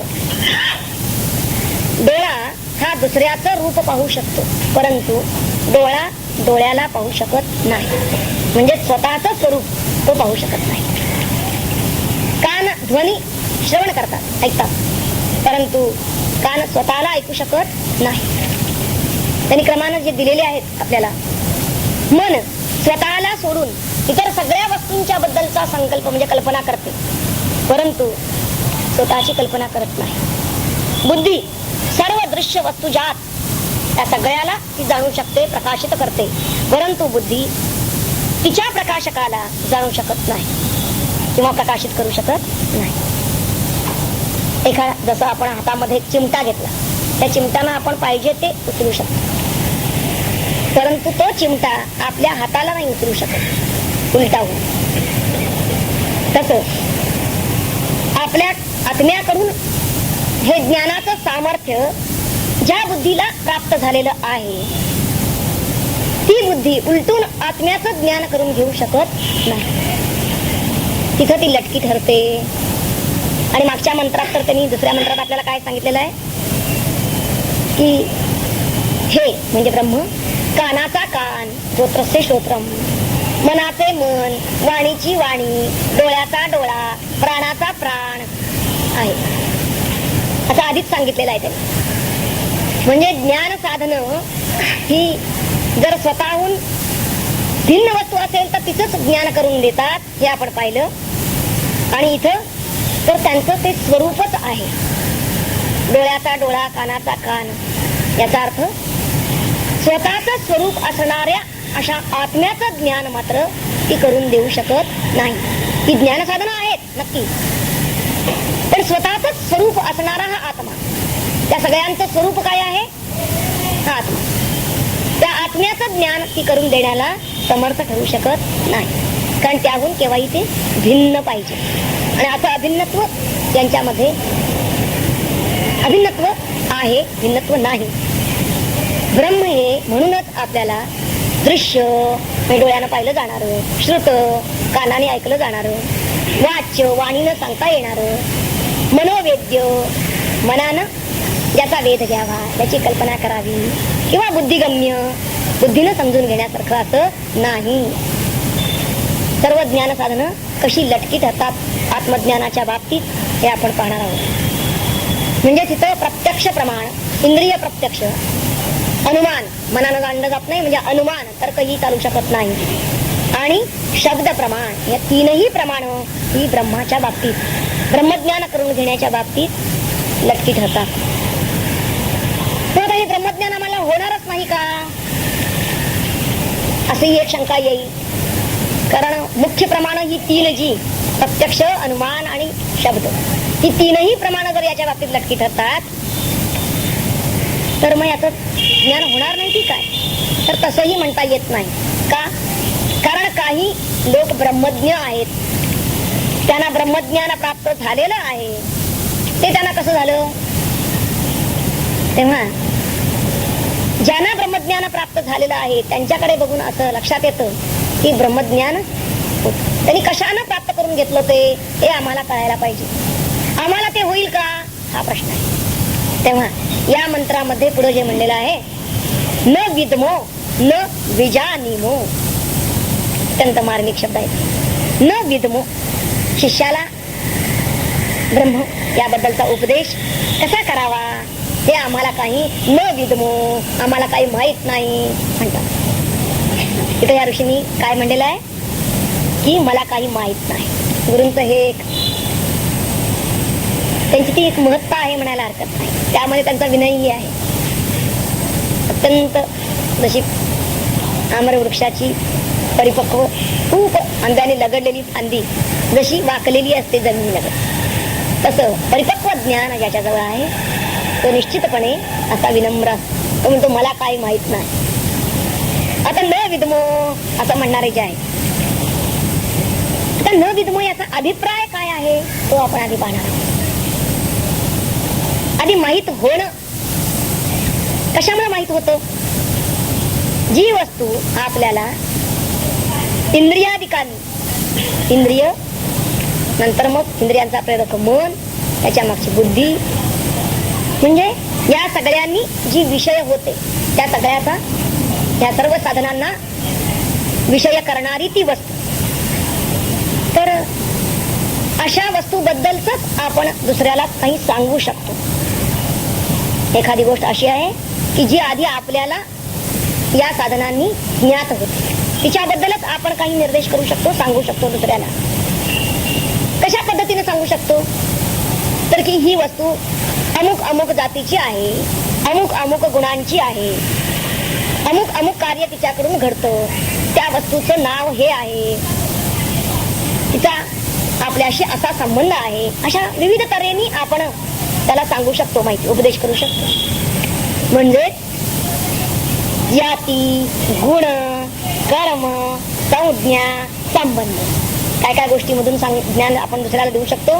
जाती, गुण, कर्म, संबंध, संज्ञा म्हणजे नाव. यातलं काही ना काहीतरी सांगून किंवा या सगळ्याचा पुरस्कार करून आपण शब्दानं, शब्दद्वारे, माध्यम काय इथं शब्द, वाणीद्वारे त्या पदार्थाची ओळख दुसऱ्याला करून देऊ शकतो. जी गोष्ट आपल्याला ज्ञात झालेली आहे ती दुसऱ्याला शब्दानं ज्ञात करून देऊ शकतो. उदाहरण दाखल घेऊया. एखादा मनुष्य हा ब्राह्मण जातीचा आहे, त्याची जाती सत्व गुणाचा आहे, यजन हे त्याचं कर्म आहे, त्याचं नाव काहीतरी देवदत्त वगैरे आहे, आणि तो राजपुरोहित म्हणून संबंधित आहे वगैरे, अशी त्याची माहिती आपण सगळी सांगू शकतो. हो, ब्रह्माच्या बद्दल आपण असं सांगू शकू का? असं सगळं वर्णन करू शकू का? करू शकत नाही. कारण ब्रह्माची जाती कोणती, त्याचा गुण काय, त्याचं कर्म कोणतं, त्याचं नाम काय, तो अनाम आहे, तो तो निर्धर्मक आहे, तो निर्गुण आहे, तो निष्क्रिय आहे किंवा अक्रिय आहे, तो अनाम निसंज्ञी आहे आणि तो असंग आहे. नाही त्याच्याशी संबंध कुणाचाही येत नाही. मग त्याचं आम्ही वर्णन करून कसं सांगणार, शब्दानं तुम्हाला ज्ञात करून कसं देणार, हा प्रश्न. म्हणून ते गुरु म्हणतात की न विद्मो, काही सांगता येत नाही याच्याबद्दलचं ज्ञान. आता इथं शंकराचार्यांनी म्हणलेलं आहे, फार सुंदर यावरती शंकराचार्यांचं जे टीका आहे, व्याख्यान भाष्य आहे, ते फार सुंदर आहे. म्हणजे या दोनही पदांमधलं नेमकं रहस्य मर्म शंकराचार्यांनी निघालेलं आहे. ते म्हणतात यत करण म्हणजे इंद्रिय, इंद्रियांनी गोचर जे होत असतं ते आपण दुसऱ्याला सांगतो. यद ही करण गोचरम त्यात अन्यस्मै उपदेष्टुम शक्य, जे आम्हाला इंद्रियांनी ज्ञात होतं तेच आम्ही दुसऱ्याला उपदेश म्हणून सांगू शकतो. जाती गुण क्रिया विशेषणही कशा कशाने सांगतो, या मार्गाने. न तद जात्यादी विशेषणवत ब्रह्म, पण ब्रह्म काही असं कुठल्याही यातल्या जाती इत्यादी विशेषणांनी युक्त नाही, ते विशिष्ट नाहीच, निर्विशिष्ट आहे. तेव्हा तस्मात् विषमं शिष्य अनुपदेशेन प्रत्याययितुम इति उपदेशे. आता यामध्ये त्या शिष्याला उपदेश करायचा आहे, नुसता शब्दाने उपदेश नाही तर त्याला काहीतरी प्रतीत व्हायला पाहिजे, त्याला ज्ञात व्हायला पाहिजे, म्हणजे प्रतीत व्हायला पाहिजे. आणि असं प्रतीत होण्यासारखा जर उपदेश करायचा असेल तर तद अर्थग्रहणेच, आम्ही जे काही सांगू कुठल्या तरी शब्दात आम्ही सांगू त्याला, पण त्या शब्दाच्या मागचा अर्थ त्याला नको का कळायला. आम्ही लाभ सांगितलं त्यात ते मोसी काय कळलं त्याला, त्याचा अर्थ त्याला ग्रहण व्हायला पाहिजे. म्हणून तद अर्थग्रहणेच यत्नातिशय कर्तव्यतां दर्शयती, तिथं त्याचं कर्तव्य आहे की यत्न अतिशय करून त्यानं हा अर्थ नेमका त्यातला काढून घेतला पाहिजे. त्या शब्दाचा अर्थ काय आहे, गुह्यार्थ काय आहे हे शोधून घेण्यासाठी त्यानं त्यानं अतिशय यत्न करायला पाहिजे, आणि हेच त्याचं कर्तव्य आहे. म्हणजे या ठिकाणी एखाद्या शिष्याला वाटेल की असं जर आहे, म्हणजे तुम्ही ही सगळी जबाबदारी आमच्यावरच टाकली शेवटी, मग काय आम्हाला आत्मज्ञानाची कवाड बंदच झाली असं आम्ही समजायचं की काय, असं जर त्याला वाटलं तर तसं ते नाहीये. त्या सांगण्यामध्ये मर्म आहे म्हणलं जे, ते एवढ्याच आहे. तिथे जे सांगितलेलं आहे ते वास्तविक त्यांनी सांगून टाकलंय ब्रह्माचं स्वरूप, परंतु ते अशा तऱ्हेनं सांगितलेलं आहे. म्हणून ते म्हणतात की अर्थ ग्रहण क्षमता ही शिष्याच्या ठिकाणी यावी लागते, ती पात्रता त्याच्यात यायला लागते. केवळ बुद्धी असून चालत नाही, त्या बुद्धीला शुद्ध करणं, उपासनेनं स्थिर करणं आणि नंतर सूक्ष्म करणं मननानं. तर हे जे आहे, ही जी अंतर्मुखता आहे, ही जी अंतरदृष्टी आहे, ही त्याला प्राप्त जर झालेली असेल, म्हणून सद्बुद्धी आधी पाहिजे, नुसती बुद्धी नव्हे, त्या सत्कडेच लागलेली बुद्धी. तेव्हा न विद्मः, हे ब्रह्म काय नाही, न विद्मः आणि न विजानीमः, उमजत नाही असं सांगितलंय. न विजानीमः विशेष उमजत नाही. ही दोन पद दिलेली आहेत. या दोन पदांचा आपण जरा अभिप्राय पाहूया. पहिल्या पदामध्ये त्या ब्रह्माचं सामान्य ज्ञान, सामान्य समजूत जी आहे ती इथं सूचित केलेली आहे. न विद्मः, आम्हाला काही ज्ञात होत नाही याच. आणि न विजानीमः, हे जे दुसरं पद आहे त्यामध्ये मात्र विश्लेषण आणि संश्लेषण या दोघांच्या द्वारा आम्हाला त्या ब्रह्माचं समग्र किंवा तपशीलवार असं पूर्ण ज्ञान त्यांनी तिथं सूचित केलेलं आहे की ते आम्ही जाणत नाही. त्याचं आम्ही विश्लेषणही करू शकत नाही आणि त्याचं आम्ही संश्लेषणही करू शकत नाही असं सांगितलेलं आहे न विजानीमः या शब्दात. कारण संश्लेषण आणि विश्लेषण या दोन पद्धतींनी आपण ते जे शब्दात सांगितलेलं आहे ते उमजून घ्यायचं आहे. कळलं पण वळलं नाही म्हणतो आपण, ते वळवून घेणं.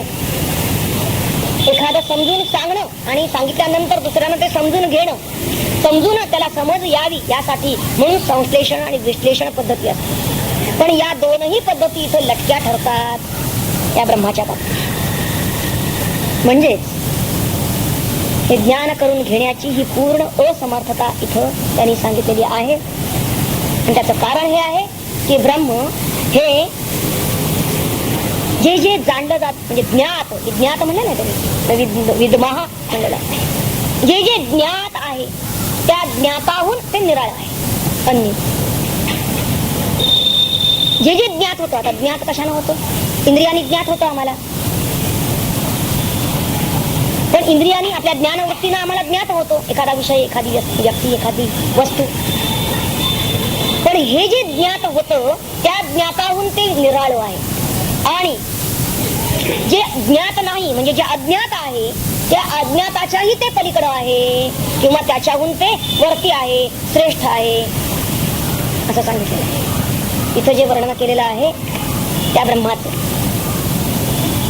ज्ञात आणि अज्ञात यांच्यावर त्याची सत्ता चालते.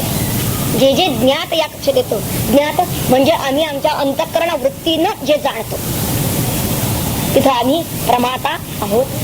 जे जाणतो ते प्रमेय आहे आणि जे जाणतो ती प्रमा, ते ज्ञान असं समजतो. आमची अंतःकरण वृत्ती उठते अंतरी आणि ती इंद्रियद्वारे बाहेर फाकून त्या विषयापर्यंत, त्या वस्तूपर्यंत जाते आणि मग आम्हाला त्याचं ज्ञान होत.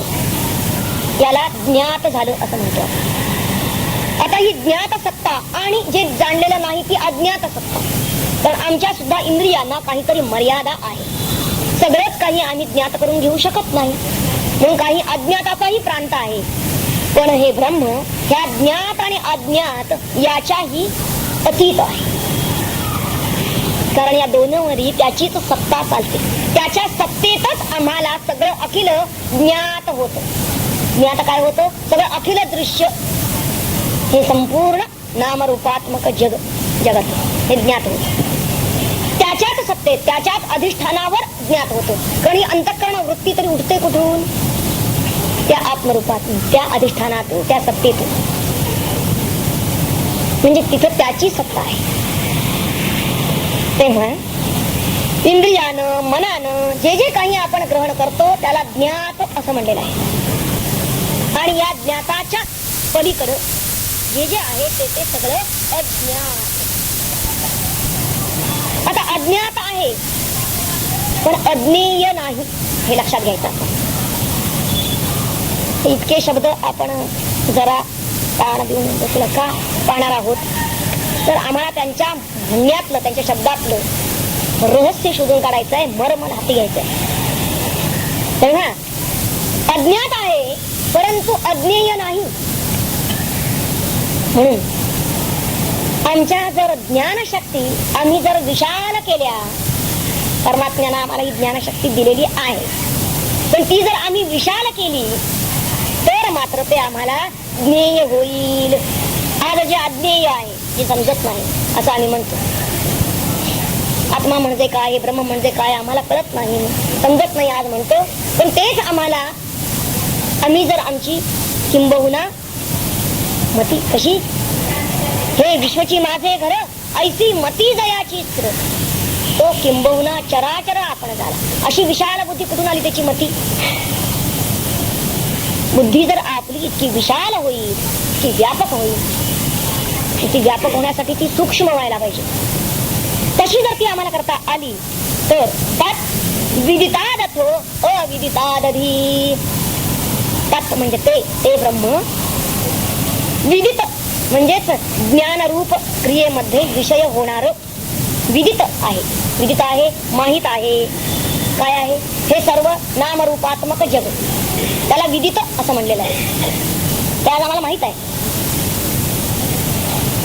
आता हे जे विदित आहे आणि ते पुढे म्हणतात अविदित, म्हणजे नामरूपात्मक जगताचं कारणाचं अविदित म्हणजे. कारण ते अव्यक्त आहे. काही व्यक्त रूपाला आलं, हे नामरूपात्मक जग हे कार्य आहे. जे अज्ञात आहे, जे अव्यक्त आहे त्याचं व्यक्त रूप म्हणजे विदित, आणि त्यालाच आम्ही हे नामरूपात्मक जग म्हणतो. आता या नामरूपात्मक जगताचं कारण काय आहे? कारण अविद्या, हे अविद्या रूप तत्व हे याचं कारण आहे. म्हणजे आपल्या आता लक्षात आलं असेल की विदित या शब्दाचा अर्थ व्यक्त म्हणजेच कार्य आणि अविदित म्हणजे अव्यक्त कारण. आणि त्याच्याही अधि म्हणजे अन्यत, त्याहूनही पलीकडे, त्याहूनही श्रेष्ठ, त्याच्या पलीकडे म्हणजेच कार्य कारणाहून अन्यत, कार्य कारणाहून वेगळं. हे ब्रह्म कसं आहे? कार्य कारण शून्य आहे. अधि हा शब्द उपरी म्हणजे वर या अर्थी आहे. उपरी जो पदार्थ ज्याच्यापेक्षा उपरी म्हणजे वर आहे असं म्हटलं जातं, तो श्रेष्ठ आहे, तो त्याच्याहून वेगळा, तो त्याच्या उपरी आहे. उपरी असा शब्द वापरलेला आहे, अन्यत अधि असा शब्द वापरलेला आहे. याचा अर्थच असा आहे की तो त्याच्याहून अन्यत वेगळा आहे. यात विदितम तत् अल्पम असा नियम आहे. यात विदितम तत् अल्पम म्हणजे जो पदार्थ आपल्याला विदित आहे म्हणजेच आपला ज्ञान विषय आहे, आपल्याला तो ज्ञात होतो, तो अल्प म्हणजेच परिच्छिन्न असतो. आपण आपल्या मर्यादित ज्ञानेंद्रियाने त्याला जाणतो आहोत, मर्यादित बुद्धीनं जाणतो आहोत, म्हणजेच तो परिच्छिन्न आहे, मर्यादित आहे, म्हणूनच तो विनाशी आहे. आणि विनाशी आहे म्हणूनच दुःखरूप आहे. जरा स्टेप बाय स्टेप समजावून घ्यायला हरकत नाही, कारण हे समजावून घेतल्याशिवाय काही आम्हाला ज्ञात होणार नाही. कुठून आपण आलो पहा, विदित या शब्दापासून आलो की जे विदित ते अल्प. अल्प याचा अर्थ मर्यादित, परिच्छिन्न. आणि जे परिच्छिन्न मर्यादित असतं ते विनाशी असतं. आणि विनाशी असतं म्हणूनच दुःखाला कारण होतं, दुःखरूप असतं. आता सर्व रूपात्मक हे जे जगत आहे हे दुःखात्मक आहे, कारण आम्हाला ते ज्ञात आहे, विदित झालेलं आहे. आणि म्हणूनच ते दुःखात्मक आहे, म्हणूनच ते शंकराचार्य म्हणतात ते त्याज्य आहे. जे जे विनाशी आहे ते ते हेय आहे. हेय म्हणजे त्याज्य, त्यांच्या भाषेत हेय, हेय म्हणजे त्याज्य. विनाशी आहे म्हणून दुःखाला कारण होणार आहे म्हणून. आणि अशा अनात्म विदित अशा पदार्थापेक्षा आत्मतत्व हे वेगळं आहे. विदितात अन्य म्हणजे त्याच्याहून वेगळं आहे. म्हणजेच ते कसं आहे? अहेय आहे, म्हणजे त्याज्य नाही. आपण ते टाकू शकत नाही. किती टाकायचं म्हणलं तरी आम्ही आमचं स्वरूप टाकू शकत नाही. परमात्म्याला कितीही जरी म्हणलं की आपण त्या सूर्याच्या किरणानं कितीही जरी म्हणलं की त्याचा माझा काही संबंध नाही, तरी त्या सूर्याशी त्याचा अखंड नित्य संबंध आहे. तसंच परमात्मा आपण कधीही टाकू शकत नाही. तसंच ते अविदितात अधि आहे असंही पुढे म्हणलेलं आहे. ते अविदितात अधि असं आहे. अविदित, अविदित म्हणजे अज्ञात. त्या अज्ञाताहून अधि वर, श्रेष्ठ, उपरी. ते अनुपादेय आहे म्हणजेच उपादेय नाही. याचा अर्थच आता काही शास्त्रीय शब्द आपण इथं का वापरायचे? कारण ते इतके नेमके असतात की आपण व्यवहारातले शब्द हे इतके गुळगुळीत झालेले असतात, त्यांनी आम्हाला मर्म नाही उलगडणार. आम्हाला जर अंतर्यामी याचा जर धांडोळा घ्यायचा असेल, शोध घ्यायचा असेल, नेमकं जर समजून घ्यायचं असेल तर ही शास्त्रीय परिभाषा लक्षात घ्यायला पाहिजे. तेव्हा विदित म्हणजेच हे कार्यरूप, हे व्यक्तरूप, आणि त्याच्याकरिता अविदित म्हणजेच कारणरूप अविद्या. तेव्हा अन्यत म्हणजे अन्य पुरुषाकडून ग्रहण केली जाते. परंतु आत्मतत्व तसं नाहीये. ते कुणाकडूनही ग्रहण केलं जात नाही. कुणाकडून जसं टाकलं जात नाही तसंच कुणाकडूनही ग्रहणही केलं जात नाही.